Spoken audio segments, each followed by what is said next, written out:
डाकू और बधी। एक गांव में एक बढ़ई रहता था। वह शरीर और दिमाग से बहुत मजबूत था।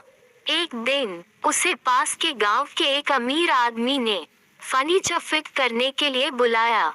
जब वहां का काम खत्म हुआ तो लौटते वक्त शाम हो गई तो उसने काम के मिले पैसों की एक पोटली बगल में दबा ली और ठंड से बचने के लिए कंबल ओढ़ लिया।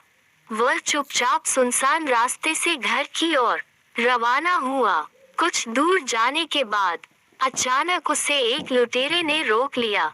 डाकू शरीर से तो बड़ाई से कमजोर था, पर उसकी कमजोरी को उसकी बंदूक ने ढक रखा था।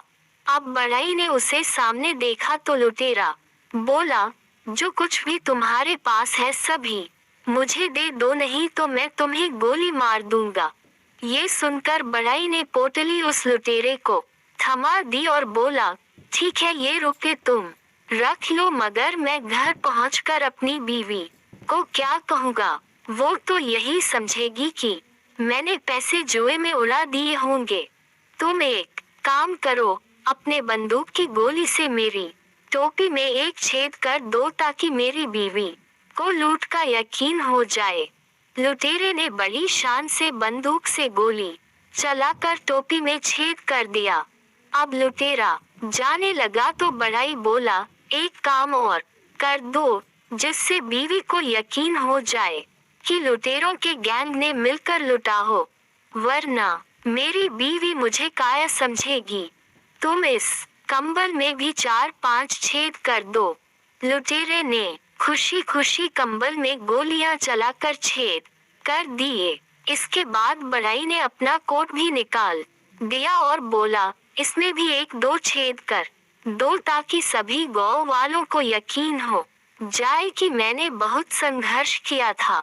इस पर लुटेरा बोला, बस कर, अब इस बंदूक में गोलियां भी खत्म हो गई हैं। ये सुनते ही बड़ाई आगे बढ़ा और लुटेरे को दबोच लिया और बोला, यही तो मैं चाहता था, तुम्हारी ताकत सिर्फ ये बंदूक थी, अब ये भी खाली है। अब तुम्हारा कोई जोर मुझ पर नहीं चल सकता है। चुपचाप मेरी पोटली मुझे वापस दे दो, वरना। ये सुनते ही लुटेरे की सिट्टी पिट्टी गुम हो गई और उसने तुरंत ही पोटली बधी को वापस दे दी और अपनी जान बचाकर वहां से भागा। आज बड़ाई की ताकत तब काम आई जब उसने अपनी अक्ल का सही ढंग से इस्तेमाल किया। शिक्षा, मुश्किल हालात में अपनी अक्ल का ज्यादा इस्तेमाल करना चाहिए, तभी आप मुसीबतों से आसानी से निकल सकते हैं। सदैव प्रसन्न रहिए, जो प्राप्त है पर्याप्त है।